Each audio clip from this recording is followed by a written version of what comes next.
แล้วเราก็เดินทางมาถึงป้อมกลางทะเลทรายนะครับที่ชื่อว่าอายัสคาราฟอร์ดนะฮะก็อายัสคาราฟอร์ดนี้เป็นป้อมที่มี3ชั้นนะครับผมโดยชั้นบนสุดเนี่ยจะเป็นที่อยู่ของทหารนะฮะรองลงมาก็เป็นขุนนางแล้วก็ราชวงศ์แล้วก็คนทั่วไปเนี่ยก็จะอยู่บนพื้นดินนะครับ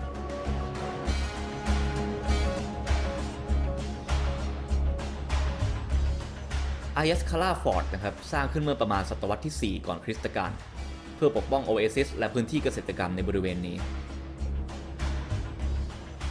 เส้นทางขึ้นสู่ป้อมนี้นะครับเดิมเป็นเขาวงกตที่มีทหารยามตัวตายอย่างเข้มงวด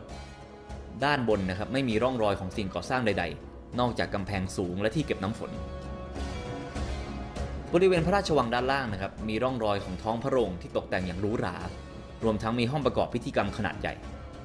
ที่น่าสนใจก็คือพื้นดินบริเวณเชิงเขานะครับที่มีกรวดสีดำซึ่งไม่ถูกพบในบริเวณอื่นใดนะฮะในรอบบริเวณนี้ว่ากันว่านะครับในวาระสุดท้ายของพระราชวังแห่งนี้กองทหารวังนะครับได้เทน้ำมันดินจำนวนมากลงมาใส่กองทัพผู้รุกรานแล้วจุดไฟเผาพื้นดินด้านล่างกลายเป็นทะเลเพลิงความร้อนจากการเผาไหม้นะครับได้หลอมแร่ธาตุบางอย่างในทรายจนทิ้งร่องรอยสีดำให้เราได้เห็นจนทุกวันนี้นอกจากความรุ่งเรืองทั้งการค้าศิลปะวัฒนธรรมตลอดจนศาสนาแล้วผมรู้สึกว่าอีกด้านของเส้นทางสายไหมที่ดำรงอยู่คู่กันก็คือการทำลายล้างความสูญเสียและการพลัดพรากดังเช่นเรื่องราวของสาวงามที่มีชื่อว่าลาริชกา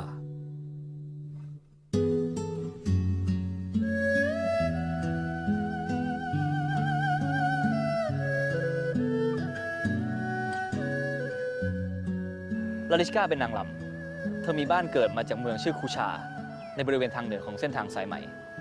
ยายของเธอและแม่ของเธอก็ต่างเป็นนางรำมาทั้งคู่เธอถูกสอนในศาสตร์ของการให้ความบันเทิงมาตั้งแต่ยังเด็กทั้งศาสตร์ในการเล่นดนตรีร้องเพลงและการเต้นรำเธอมีความเชี่ยวชาญเป็นพิเศษในการเล่นพิณดนตรีแบบคูชาค่อนข้างมีชื่อเสียงในเส้นทางสายไหมได้รับความนิยมตั้งแต่สมคารถึงชางอันทั้งบทเพลงการเต้นระบำและการร้องเพลงถือเป็นสินค้าเช่นเดียวกับสิ่งอื่นๆที่ถูกซื้อขายบนเส้นทางสายไหมนักเต้นต้องเดินทางไปยังที่ต่างๆเพื่อแสดงทุกหัวเมืองทั้งในตลาดทั้งในราชวังทั้งในสำนักของผู้ปกครองต่างๆไม่มีที่ไหนที่ไม่มีบทเพลงและไม่มีการเริงระบำในวันหนึ่งมีงานเลี้ยงฉลองที่จะมีผู้คนสำคัญที่เป็นคู่อำนาจต่างๆมาร่วมมากมายแน่นอนรวมถึงทหารชาวอุยกูร์ด้วยลาริชกาและคณะเต้นรำของเธอถูกเรียกไปงานนี้ซึ่งลาริชกาตอนนั้นย่างเข้าสู่วัยรุ่นนายพลชาวอุยกูร์เห็นลาริชกาปุ๊บก็บอกว่าถูกใจอยากพากลับไปยังเมืองโคโชด้วยลาริชกาเองก็ไม่มีโอกาสปฏิเสธต้องตามไปและนายพลอุยกูร์ผู้นี้ก็กลายเป็นผู้อุปถัมภ์คนแรกของเธอตอนแรกๆนะฮะก็ดูเหมือนว่านายพลจะต้องการให้แค่ลาริชกาเล่นดนตรีเท่านั้นแต่เวลาผ่านไปเธอเริ่มเป็นสาวเธอเริ่มสวยมากขึ้นก็เลยมีเรื่องราวของเรื่องทางเพศเข้ามาเกี่ยวข้องด้วยเธอก็มีชีวิตที่ค่อนข้างสบายพอสมควรมีห้องของตัวเองมีแม่บ้านคอยรับใช้นะครับมีชุดสวยๆใส่มีเครื่องสำอางใช้มีหมาเป็นสัตว์เลี้ยงไว้1 ตัวแต่ว่าขณะเดียวกันก็ปฏิเสธไม่ได้ว่าเธอคือนักโทษนั่นเองเวลาผ่านไปหลายเดือนนะครับนายพลชาวอุยกูร์ผู้นั้นโดนเรียกไปเป็นทัพหนุนนะฮะในการเข้าตีเมืองที่ชื่อว่าฮามิแต่ระหว่างที่เดินทางไปร่วมทัพใหญ่นั้นนายพลฉางได้แอบซุ่มโจมตีในความวุ่นวายนี้นายพลจากกองทัพของชาวอาซาตั้งใจที่จะพาเธอกลับไปยังบ้านของเขา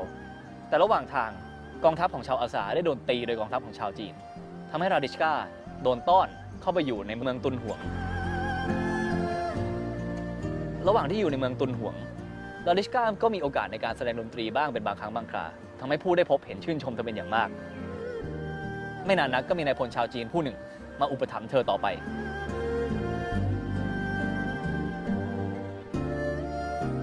ที่นี่เธอก็ได้อยู่อย่างสุขสบายพอสมควรแต่เธอก็ไม่ได้ถือเป็นบ้านของเธอก็ยังต้องทำเหมือนเดิมคือทั้งแสดงทั้งร้องเพลงทั้งเล่นดนตรีทั้งเต้นระบำและแน่นอนก็มีเรื่องชู้สาวเกี่ยวข้องด้วยในปี 867 หลังจากที่นายพลฉางสามารถไล่ชาวทิเบตออกไปจากเหลียงเฉาได้เขาจึงตัดสินใจนำทัพกลับไปยังบ้านของเขาที่ฉางอันเมืองหลวงซึ่งผู้คนจำนวนมากที่ร่วมทัพกันในพลฉางก็ต้องเดินทางกลับไปด้วยรวมถึงลาริชกาด้วย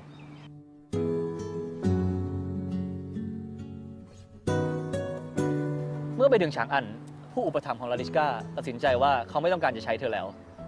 จึงขายเธอให้กับหอนางรมในเมืองฉางอัน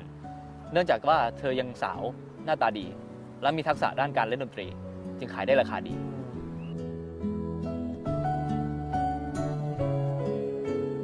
ในหอนางรมนั้นผู้ที่เป็นแม่เล้าดูแลทั้งการซื้อของให้เธอหาของให้เธอกินเธอไม่มีเงินของตัวเองทุกอย่างเธอขึ้นต่อแม่เล้าทั้งหมด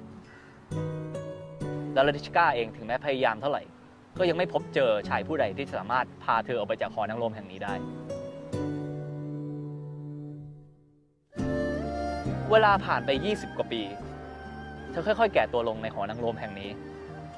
แต่ละปีที่ผ่านไปเธอก็ต้องใช้เครื่องสำอางมากขึ้นในการลบริ้วรอยในการซ่อนอายุของเธอรายได้ที่เธอเคยทำได้จำนวนมากก็ค่อยๆลดลงเรื่อยๆตามวัยของเธอเริ่มใช้เวลาส่วนใหญ่ในการฝึกนางรมรุ่นต่อๆไปในฤดูใบไม้ผลิของปี 880 ได้มีข่าวลือเกี่ยวกับกองทัพกบฏที่กำลังบุกตีเข้ามาใกล้เมืองหลวงฉางอันมากขึ้นเรื่อยๆกองทัพกบฏเหล่านี้ประกอบด้วยชาวนาที่ไม่พอใจในการปกครองขององค์จักรพรรดิและรวมตัวกันเพื่อต่อต้านกองทัพกบฏเดินทางมาถึงเมืองหลวงฉางอันปรากฏว่าคนเมืองและกาดที่คอยเฝ้าเมืองก็เปิดประตูเมืองให้กองทัพกบฏเข้ามาอย่างไม่มีการต่อต้านใดๆหัวหน้าของกองทัพกบฏนี้ก็ได้สถาปนาตัวเองกลายเป็นองค์จักรพรรดิของราชวงศ์ใหม่หอนางรมที่ลาดิชกาทำงานอยู่เองก็เริ่มมีลูกค้ามากขึ้นเรื่อยๆเนื่องจากทหารที่เข้ามาอยู่ในเมืองแต่ว่าสิ่งที่ไม่คาดคิดก็เกิดขึ้นกองทัพขององค์จักรพรรดิก่อนหน้านี้ที่ได้หลบหนีไปได้ไปรวมตัวกันใหม่และตียึดเมืองคืนได้สำเร็จพวกเขาไม่ได้หยุดการล้างแค้นอยู่แค่กองกำลังฝ่ายศัตรูเท่านั้นเขายังล้างแค้นถึงชาวเมืองที่ก่อนหน้านี้1 ปีเปิดประตูเมืองยอมให้กองทัพฝั่งกบฏเข้ามาได้โดยไม่มีการต่อสู้ใดๆการล้างถนนครั้งนี้ไม่ได้ล้างด้วยน้ำแต่ว่าล้างด้วยเลือดลาดิชกาจะจำคืนนั้นได้อย่างไม่มีวันลืมเลือนมีทหารบุกเข้ามาในหอนางรมของเธอฆ่าทุกคนที่เธอรู้จักฆ่าแม่เล้าฆ่าเพื่อนของเธอฆ่าเด็กที่เธอสอนฆ่าแม้กระทั่งหมาของเธอลาดิชกาเองหลบหนีมาได้อย่างเส้นยาแดงผ่าแปดเธอวิ่งผ่านตอกซอกซอยต่างๆในเมืองฉางอันวิ่งมาอย่างไม่คิดชีวิตวิ่งออกมานอกกำแพงเมืองวิ่งมาไกลเรื่อยๆจนกระทั่งหันกลับไปมองและเห็นฉางอันเป็นครั้งสุดท้ายในชีวิตของเธอผ่านไปอีกหลายปีลาดิชกาได้ติดขบวนคาราวานเดินทางกลับที่เมืองคุชาบ้านเกิดของเธอและเธออยู่ที่นั่นต่อไปจนตาย